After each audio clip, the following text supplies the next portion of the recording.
realize that it's an illusion and not get lost in it. See, here nothing is permanent, everything changes. Tell me one thing that is not affected by time here, except me. What aspects of the illusion can help us become free and not more bound? I tell you nothing. Everything is temporary. Why does my mind get stuck in the small things? Because it doesn't know it's small.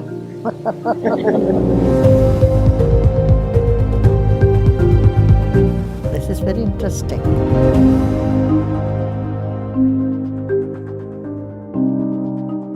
Gurudev, is reality what we think, perceive, and experience, or is there more? Reality is the sense that you have when you are in an event or in a situation. You think this is real. That is your own understanding. Like for example, when you are dreaming, you find the dream is real. Only when you wake up from the dream, when you are out of the dream, then you see that it's not real. So, any perception which gives you an idea, this is it, this is true, that is your concept of reality. Illusion is, it appears to be and it is not. Something appears to be. You keep a pen in a beaker of water, it appears to have bent. It's really not. So, what you perceive is not matching with what you know or what you understand.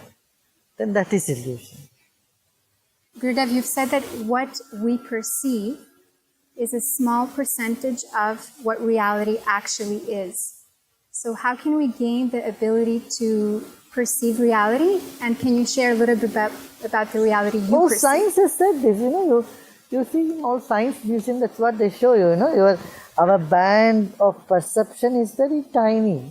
What you see, what you hear, what you smell, what you taste is a small frequency of a vast range of frequencies. So even the very understanding of this opens you up. You go and watch in a space museum, they show you where you are and how vast and big the universe is. And that does something to you, right? It just suddenly gives a bigger context to life. So one thing, wow. Right? Gurudev, sometimes what seems to be an illusion becomes what seems to be reality. What's going on here? Is that just in my mind? See, here nothing is permanent, everything changes. Anything changes gives you an impression of illusion. And what our concept or what we think is reality, that doesn't change. If things keep changing, hey, it was there a moment and it's not there, then it's not real. One definition of reality is that which is not affected by time, that which is the same in the past, present and future. Tell me one thing that is not affected by time here, except me.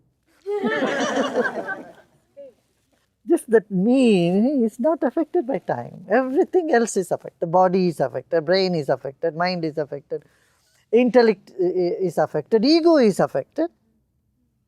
Everything. That's why even ego is part of the scenery. It is not you. Ego is Shakti, not Shiva. Mind is Shakti, intellect is Shakti. Ego is power. As much as bliss is also the scenery also. Bliss is also power. If you see it as a power, as energy, as a sensation, as something you experience, it's a power. Bliss is power. Also sadness is power. Misery is a power, anger is a power. So what we call as negative emotions, they are all powers. And through those powers you can destroy and you can create. Anger can create and it can destroy. More often it is destructive, but sometimes it can create also. Similarly, all other emotions. We don't condemn it, we don't say it's bad. It's all part of the scenery, not the seer. But scenery is married to scenery. Gurudev, you've talked about the concept of seer and scenery. If scenery is the equivalent of Maya or illusion, are there any effective techniques for coming back to the seer while engaged in activity? See, the scenery has its power, the seer has its power. These are two things. What scenery has, the seer doesn't have. What seer has, the scenery doesn't have. It's like the blind man and the lame person. Consciousness is lame. It cannot work. It cannot function. And the scenery is blind. It cannot see, it has no knowledge. So you have knowledge and it has action.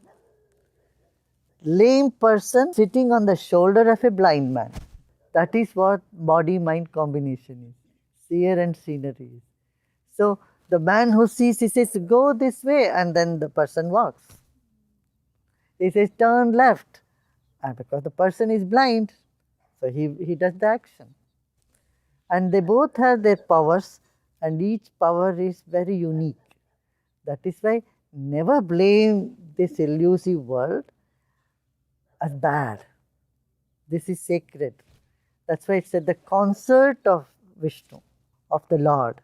The nature is the sweetheart of the divine. So he is the divine is married to the nature. But one is blind and one is lame. What is speciality of human life, human birth? Why it's so special? Because here you have both. The lame sitting on the blind. The consciousness can only know. Action is on mind, intellect, memory, ego, body, all this can act. So the knower and known, or the scenery, they each have their unique powers and they are complementary.